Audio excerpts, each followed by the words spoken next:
Assalomu alaykum. Sizlar bilan Atom o'quv markazi va Azamat Sabirov. Bugun sizlar bilan milliy sertifikatga tushgan yana bir sonli ishlanishini ko'rib chiqamiz. Tak, bu masalamiz shartda zubtirim o'simlikning urug' qobig'ining kanalligi berilgan, keyin unga gultosh barglarning rangiga nisbatan uchashtirish va keyin genlarning uchrashish asosasi, ya'ni Hardy-Weinberg. Bu oddiy masala, Hardy-Weinbergning oddiy masalasi bu. Tak, shu masalaga ko'ra qarang. Urug' qobig'ini qalinligi yoki yupqaligini bergan, qarang. Qalin urug' qobig'i bor. Qobig'i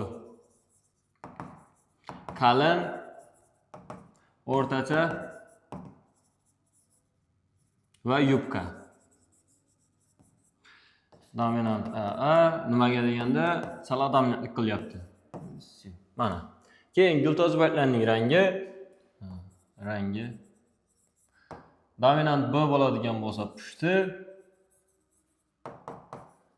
resessiv bo'ladigan bo'lsa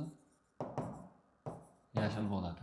Endi digitalizik organizmlar chashtirildi. Qarang, katta kichik A, katta B kichik B bilan katta A kichik A, katta B kichik B. Mana shu ikki organizmni chashtirganimizda 2400 ta organizm olingan va genlarning uchrashish chastotasi bor menda.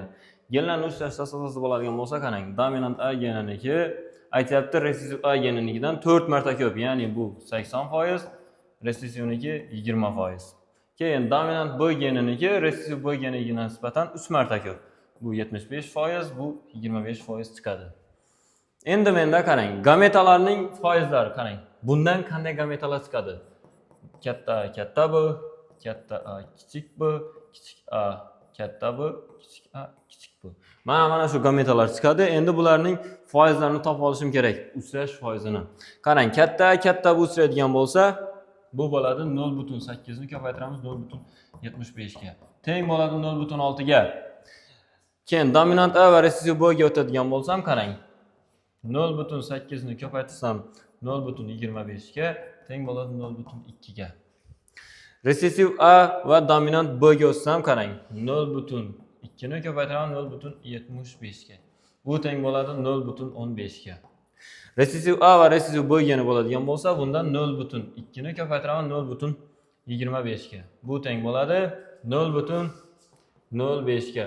Bular barchasi ulushda, hammasi ulushda. Endi qarang, bu organizmlarni chashtirishim uchun menga nima kerak? Pennit kerak. Tak, mana shu yerda pennit bor menda, qarang. Men genlarning uchrashishini topib oldim, qarang endi. Katta A kichik A, katta B kichik B. Katta A kichik A, katta B kichik B. Bunga qarang, katta A, katta B, katta A kichik B, kichik A, katta B, kichik B. Katta A, katta B, katta A kichik B, kichik A, katta B, kichik A, kichik B. Mana shu genlar tushdi, qarang. Katta A va katta B ning uchrash chastotasi 0.6, katta A va kichik B niki necha edi? Qarang, mana shu yerda. 0.6, keyin 0.2, 0.15 va 0.05 ulushda. 0.6, 0.2, 0.15, 0.05 ga. Shunaqami? Ha. Endi qarang. Mana shu yergacha keldik. Har bir gametani foizlari hammasi ketdi. Endi masalamizda A shartida berilgan, nimani so'ragan? A shartidan, masalamizning A shartiga ko'ra. Tak, qarang. A shartida shu hududda urug' qobig'i qalin, gultosh barglari yashil. Katta A, kichik B, kichik B. Mana shunaqa organizmni so'rayapti. Qalin, urug' qobig'i yashil mana. Bunday organizm, tak. Shu yerda bor mana. Yana bormi? Katta, kichik B, kichik B. Menimcha yo'q. Bu qarang, 0.2 ni qarang. Bu organizmning foizi necha bo'ladi, qarang. Katta A va qarang. Katta A va kichik B ning nasi 0.2, bu ham 0.2. Bu teng bo'ladi, qarang. 0.2 ni ko'paytiraman 0.2 ga, teng bo'ladi 0.04 ga. Bu foizda 4% bo'ladi, 4%. Agar 100% 2400 ta organizm bo'ladigan bo'lsa, 4% nechta organizm bo'lardi? Mana. Adashmasam 96 ta. 96 ta organizm mana. A shartiga ko'ra 96 ta. Endi masalan B shartida shu hududda urug' qobig'i o'rtacha qalinlikdagi gultozibaytlari pushti. O'rtacha qalinlikdagi gultozibaytlari pushti organizmlar. O'rtacha qalinlikdagi. Shunda menga katta kichik A'lar kerak va nima kerak?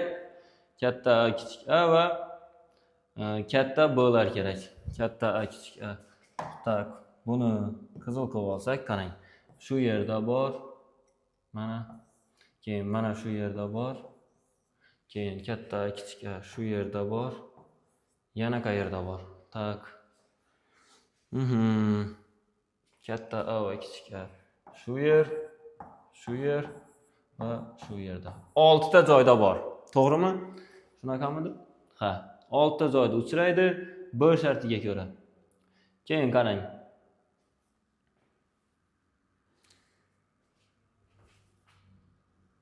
0.6 ni 0.15 ga ko'paytirsam 0.9. Mana 0.6 ni 0.15 ga, bu yerda ham 0.6 ni 0.15 ga. B shartida ikkita 0.9, 2 ko'paygan 0.9 plus yana qayerda bor? Qarang, 0.05 ni 0.6 ga ko'paytiradigan bo'lsam nechi bo'ladi? Tak, 0.6 ga 0.15 ni ko'paytiradigan bo'lsam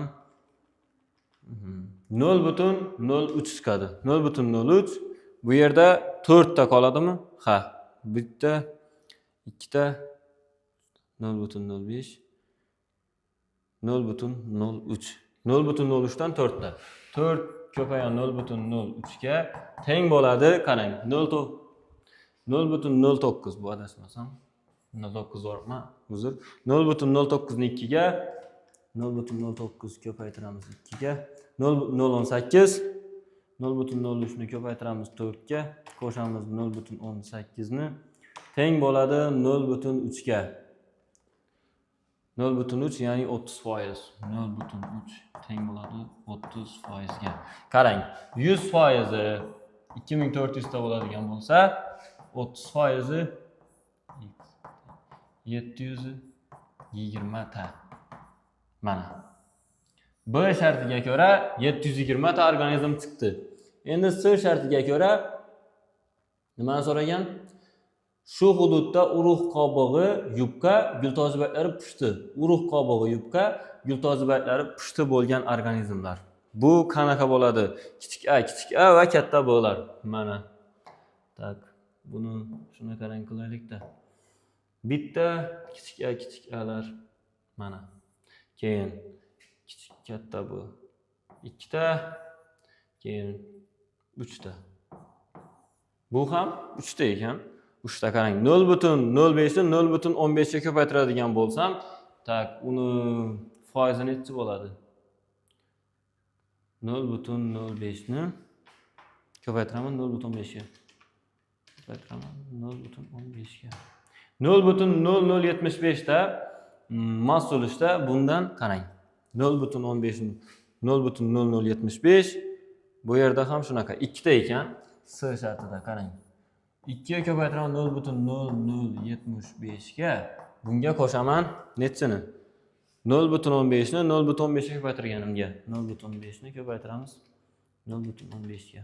Teng bo'ladi 0.0225. 225. 0.0225. 0.0075 ni ko'paytiramiz 2 ga. Bunga qo'shamiz 0.025 ni. Teng bo'ladi 0.04 mi? 0.0225 va 0.0075 mi? Ha, buni 2 ga ko'paytirsam 0.0075 ni ko'paytiramiz 2 ga 0.0015. Bunga qo'shaman 0.0225 ni. Teng 0.0375. Teng 0.0375.